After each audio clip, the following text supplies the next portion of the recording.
My name is Kira Valdez, and I want you to picture this. I'm sitting in the conference room at 9:30 in the morning, and our HR director, Pamela, just finished telling everyone that bonuses are canceled this year because we're tight on budget. I'm looking around at my coworkers' faces, and I can see the disappointment. But here's the thing. I had just brought in 6 major contracts in my first year. 6. Contracts worth over $2 million in revenue, and they're telling me there's no money for bonuses. But that's not even the part that made me want to burn everything down. 3 days later, I walked past the executive conference room and saw catering being set up for their quarterly retreat planning meeting. Salmon, fancy desserts, the whole thing. Then I noticed the architectural plans spread across the table. They were renovating the executive floor. New furniture, marble countertops, some kind of meditation room. That's when I realized they weren't broke. They just didn't think I deserved anything. Before I go deeper into what happened, could you please take a few seconds to tell me in the comments where you're listening from? Because I want to know where my story reaches. And also like, subscribe, and click the bell icon, because what I'm about to tell you is going to show you exactly how I made them pay for every single month they made me wait. So here I am, 26 years old, working for this massive consulting firm that basically runs half the corporate training programs in the country. My job was bringing in new clients, and I was ridiculously good at it. Like scary good. I could read people in meetings, figure out exactly what they needed to hear, and close deals that other people spent months trying to land. But the executives? They treated me like I was lucky to be there.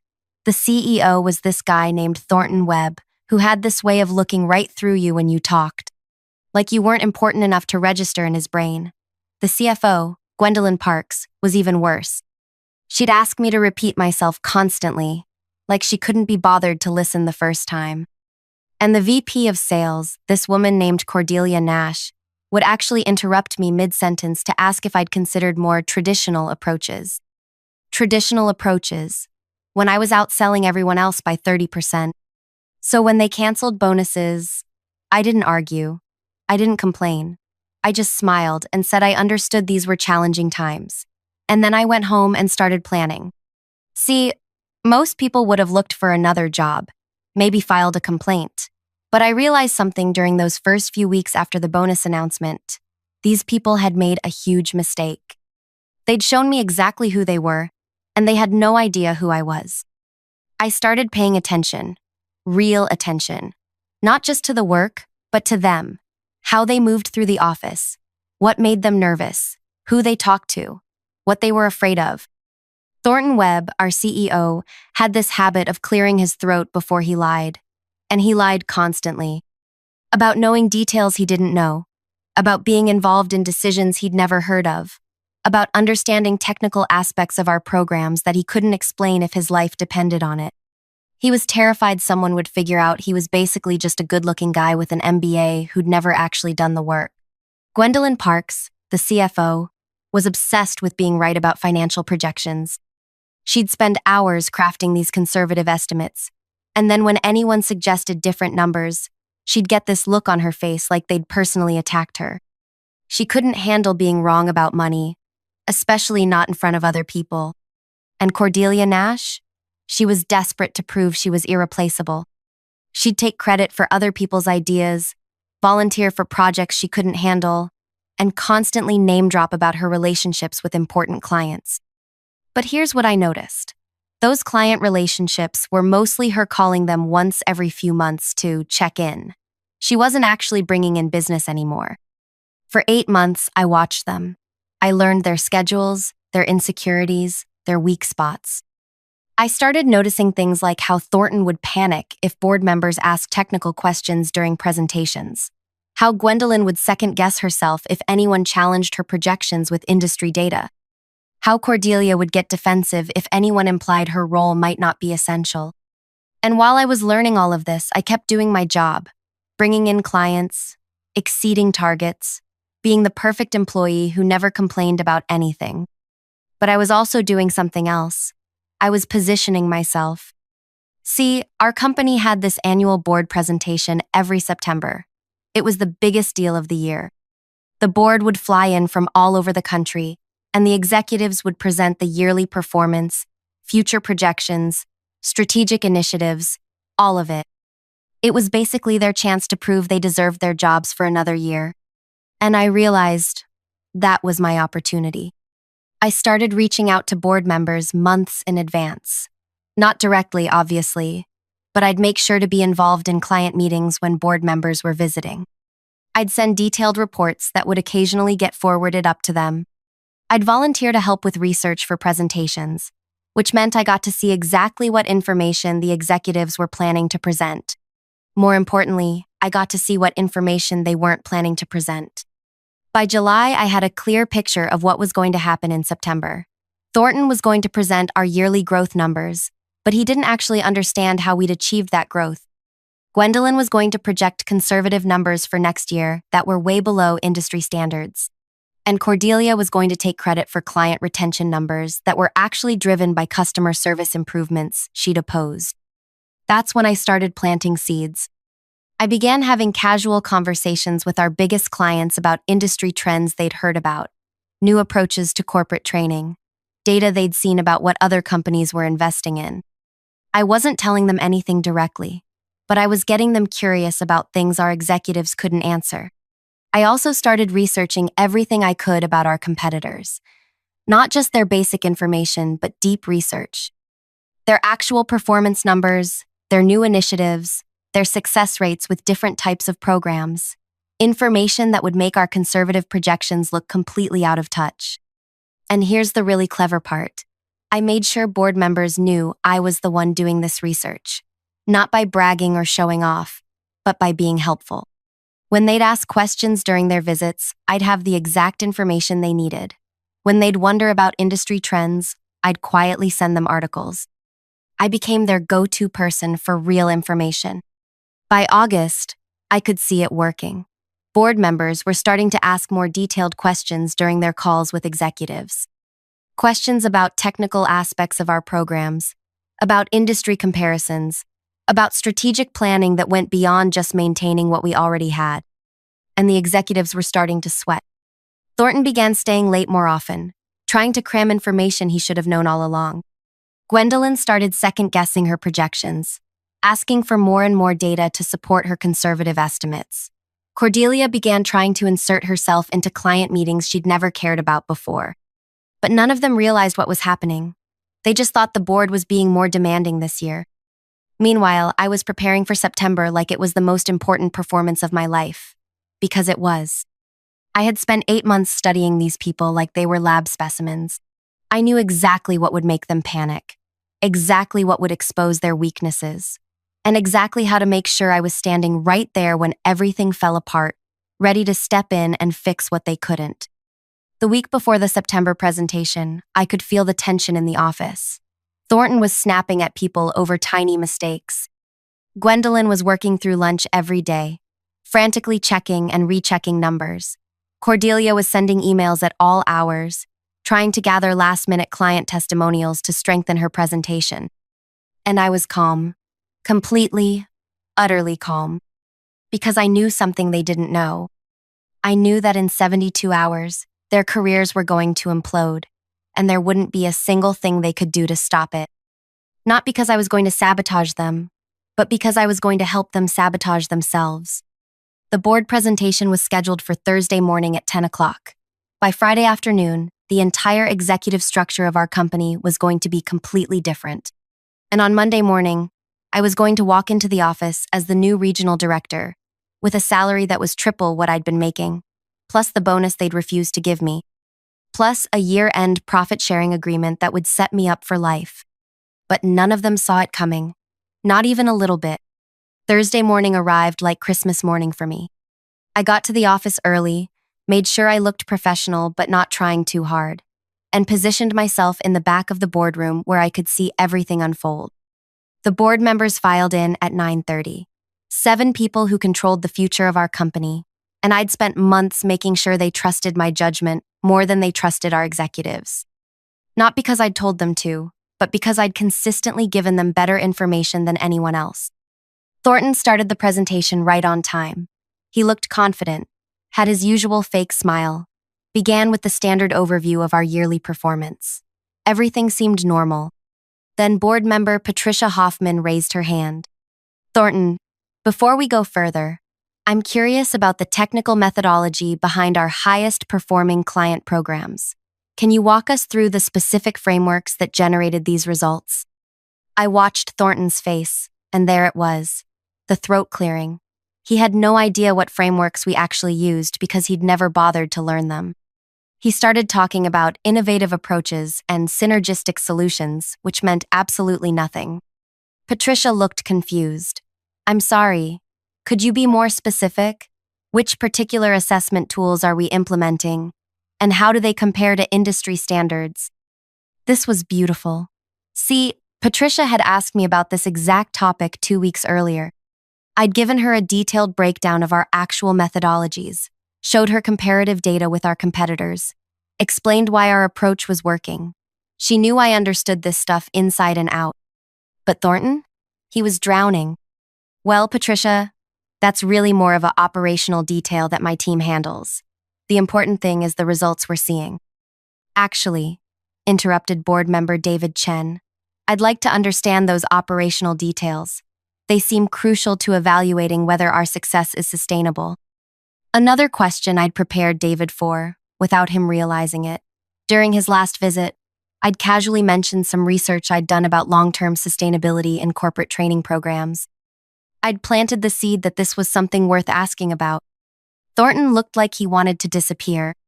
He started stammering about bringing in subject matter experts to answer technical questions, which made him look completely incompetent in front of people who needed to believe he was running the company. That's when Gwendolyn jumped in to save him. Big mistake. Perhaps we should move to the financial projections where I can provide the detailed analysis you're looking for. Gwendolyn opened her presentation, and I could see she was nervous but trying to project confidence. She launched into her conservative projections for next year, talking about maintaining steady growth and avoiding unnecessary risks. Board member Michael Torres raised his hand. Gwendolyn, these projections seem quite conservative compared to industry benchmarks. Are we potentially leaving money on the table? Perfect. Michael had asked me about industry benchmarks just last month. I'd sent him comprehensive data showing that companies like ours were typically growing much faster than Gwendolyn's projections suggested. Not because I was trying to undermine her, but because he'd asked and I'd given him accurate information. Well, Michael, I believe in prudent financial planning. It's better to exceed conservative expectations than to fall short of aggressive ones. But, said Patricia, if our competitors are achieving 15 to 20% growth and we're projecting 8%, aren't we basically planning to fall behind? I had given Patricia those exact competitor numbers 3 weeks ago when she'd asked about market trends. Gwendolyn's face went white because she knew Patricia was right, but admitting it would mean admitting her projections were inadequate. Well, those numbers can be misleading depending on how you calculate. Actually, David jumped in. I have data here showing that most firms in our sector are projecting double-digit growth. Are we missing opportunities our competitors are seeing? Gwendolyn started backtracking, trying to explain why her numbers were more realistic, but she sounded defensive and unprepared. You could see the board members exchanging glances, wondering why their CFO didn't seem to understand basic industry trends. Then Cordelia made her fatal mistake. She tried to rescue the situation by taking over. If I may, I think what we're missing here is the strength of our client relationships. My team has maintained exceptional retention rates, and I've personally managed relationships with our top-tier clients for years. Board member Jennifer Walsh looked interested. That's great to hear, Cordelia. Can you tell us about your recent interactions with those top-tier clients? What feedback are they giving you about future needs? This was the moment I'd been waiting for. Jennifer had asked me this exact question 2 months ago, and I'd given her detailed insights about what our major clients were actually saying about their future training needs. Information I'd gathered by actually talking to them regularly, not just calling to check in once a quarter. Cordelia started talking about general satisfaction and positive relationships, but she couldn't provide specifics because she didn't have regular substantive contact with these clients anymore. I'm sorry, said Michael, but when you say you've managed these relationships, how often are you actually speaking with decision makers at these companies? Cordelia's voice got tighter. Well, I maintain regular contact through various channels. Because, Jennifer continued, I was under the impression that most of our day-to-day client interaction is handled by our account management team. Are you saying you're personally involved in their ongoing needs assessment? I watched Cordelia realize she'd walked into a trap. She couldn't claim to be managing relationships she wasn't actually managing, but admitting the truth would make her look irrelevant. I oversee the strategic aspects of those relationships. But not the operational aspects? Patricia asked. So when clients have specific needs or concerns, they're not coming to you directly? It was falling apart beautifully. Each executive was being exposed for exactly what I knew they were. Thornton didn't understand the technical work. Gwendolyn didn't understand the market. And Cordelia wasn't actually managing client relationships. Then David asked the question that destroyed everything. This is concerning. If our CEO doesn't understand our methodologies, our CFO is projecting below market growth, and our VP of sales isn't directly managing key client relationships, who is actually running the strategic aspects of this company? The room went silent. I could see all three executives looking at each other, realizing they'd just been completely exposed in front of the board. That's when Thornton made the worst decision of his career. He tried to throw everyone else under the bus. David, I think what we're seeing here is a breakdown in communication between departments. My team has been working on strategic initiatives that perhaps haven't been properly coordinated with finance and sales. Gwendolyn's mouth dropped open. Excuse me? My projections are based on information provided by your office. Well, Cordelia jumped in.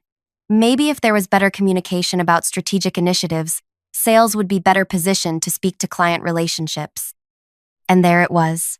They started arguing with each other in front of the board, pointing fingers, contradicting each other, making it obvious that they had no idea what each other was doing. Jennifer looked directly at me. Kira, you've been quiet back there. You work closely with all these departments. What's your perspective on our strategic coordination? This was my moment. 8 months of preparation led to this exact question. Well, I said, standing up calmly, I think what we're seeing is the difference between high-level oversight and operational knowledge. Our programs are actually performing very well, but the metrics we use to measure success and the client feedback we receive daily don't always get communicated up through traditional reporting channels. I pulled out my tablet. For example, our technical methodologies are actually quite advanced compared to competitors, but they're complex systems that require hands-on experience to explain properly. Our financial performance could support much more aggressive growth projections, but only if we're tracking the right metrics and understanding market opportunities. And our client relationships are stronger than ever, but that's because we've shifted to more frequent, substantive interactions that go beyond traditional account management. The board members were nodding. Finally, someone was giving them clear, confident answers. Can you elaborate on those market opportunities? Michael asked. For the next 20 minutes, I walked them through everything. Real technical explanations of our methodologies, detailed market analysis showing where we could grow, specific client feedback about emerging needs, information I'd been gathering for months while the executives focused on presentations and politics. By the time I finished, the contrast was obvious. The executives looked confused and defensive. I looked prepared and competent. Patricia asked the question that ended their careers. Kira, in your opinion, what would need to change for us to reach our full potential as a company? Honestly, I said, I think we need leadership that understands our work at an operational level, financial planning that reflects market realities, and client relationship management that focuses on ongoing value creation rather than periodic check-ins. The talent and systems are here. We just need strategic direction that's based on actual knowledge rather than assumptions. David nodded slowly. That's very insightful. Thank you. The meeting ended with the board requesting private time to discuss what they'd heard. The executives filed out looking like they'd been hit by a truck. Over the next 2 weeks, everything happened exactly like I'd planned. The board called individual meetings with each executive. Thornton couldn't answer basic questions about company operations. Gwendolyn couldn't defend her projections when challenged with industry data. Cordelia couldn't provide evidence of her strategic value to client relationships. Meanwhile, I kept doing my job perfectly, kept providing valuable insights to board members when they asked, kept demonstrating that I understood every aspect of the business they were concerned about. On the last Friday of September, Thornton was given a choice: resign or face a vote of no confidence. He resigned. Gwendolyn accepted an early retirement package. Cordelia transferred to a subsidiary company where she could focus on relationship maintenance without strategic responsibilities. On Monday morning, October 1st, I walked into the office as the new regional director of strategic development. My salary had tripled. I received the bonus they'd denied me, plus back pay for the 8 months I'd waited, plus a profit-sharing agreement that guaranteed me a percentage of all new revenue I generated. But here's the most beautiful part. They never figured out what happened. They just thought the board had become more demanding, that market pressures had exposed their weaknesses, that timing had worked against them. They had no idea that for 8 months, I'd been systematically studying their insecurities and creating situations where those insecurities would destroy them. The company is doing better than ever now. We're growing at 22% annually. Client satisfaction is up, revenue is up, and every month when I get my profit-sharing check, I remember that meeting in September when they told me there was no money for bonuses. Sometimes people ask me how I did it, how I went from being dismissed to being in charge in less than a year. The answer is simple. I paid attention, I learned, and I waited for the right moment to show them who they were really dealing with. They thought they could treat me like I didn't matter. Instead, they taught me exactly how to make sure I was the only one who mattered. So if you're in a situation where people are underestimating you, where they're treating you like you don't deserve recognition for your work, remember this story. Sometimes the best revenge isn't getting even, it's getting everything. If this story inspired you, hit that like button and tell me in the comments what moment hit you the hardest. And if you know someone who needs to hear this, share it with them. Because sometimes people need to know that patience, preparation, and paying attention can be the most powerful weapons you have.